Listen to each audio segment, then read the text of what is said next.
Now, I'm not talking about shitty food modifications that make your food taste like cardboard. Then you try again and you fall off, and the cycle keeps repeating itself. Why do you have to binge it as soon as you were able to get your hands on one? You know what I mean?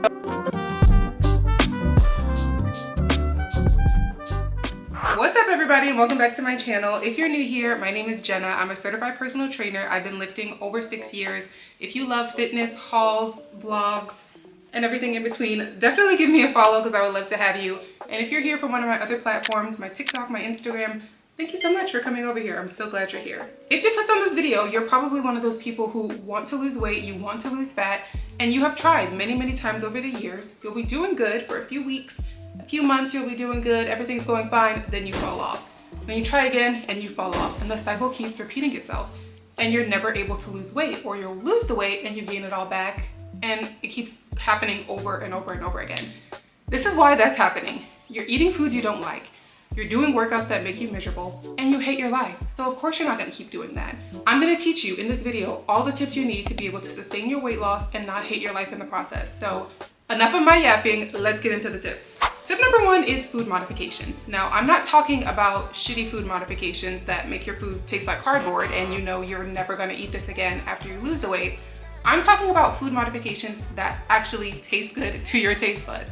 A great tip that I've learned about food modifications, and this is something I implemented a lot when I first started, is taking a food or a dish you already like, something like pizza, French toast, spaghetti, those were a few of mine, and learning how to make them lighter. So for French toast, I swapped out the egg for egg whites, I used a lower calorie syrup, and it made it a lot lower calorie.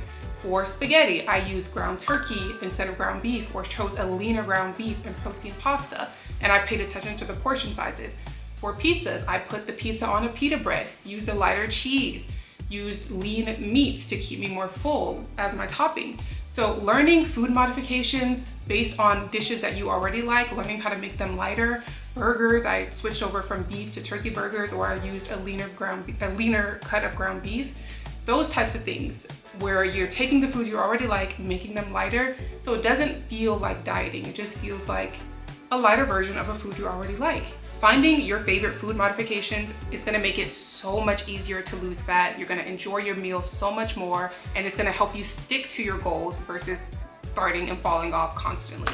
Tip number 2 is learning how to incorporate desserts, candy, sweet treats into your diet in a portion controlled size. I don't think I could live in a world where I could never have a cookie, a cupcake, or a piece of Snickers ever again in life. Some of you may be able to just cut it out cold turkey and never eat it again. I know me and most people that I know, we're not gonna be able to do that. So what do I do instead? Things like cupcakes, cookies, I love these things. So I always look for the smaller version. If you like cupcakes, don't get the big giant cupcakes you see at Walmart. Opt for the little mini ones. If you like cookies and you know that you are gonna wanna have some cookies sometime, get a smaller portion. Find the cookies that come in the mini version, eat the mini version. If you like Snickers, Kit Kats, things like that, instead of getting the big, huge size, opt for the fun size, the smaller portion versions of your favorite candies and snacks like that.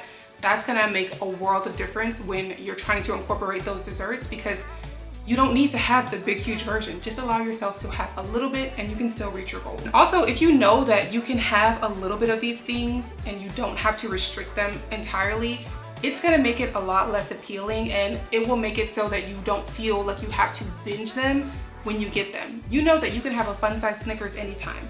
So why do you have to binge it as soon as you were able to get your hands on one? You know what I mean? So if you allow yourself to have just a little bit, mind the portion size, it can fit in your calorie deficit and you can still reach your goals while incorporating those sweet treats and desserts. Tip number 3 is finding exercise that you actually like. I have had a few clients who have told me straight up, they don't like to work out, okay? I know, I love the gym, but I know that the gym is not for everybody. I know that the gym is not a place everybody wants to go 5-6 times a week like I do.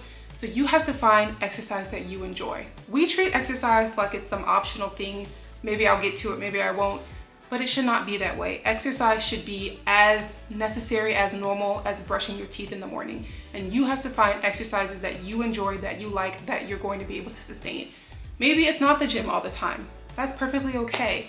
Maybe it's Pilates, maybe it's yoga, maybe it's hiking, maybe it's swimming, rock climbing, whatever. Any type of movement that you enjoy, will work, but you need to find a way to incorporate exercise and not be miserable when you do it. When I first joined my gym, I joined Crunch Fitness. That was the first gym I ever joined.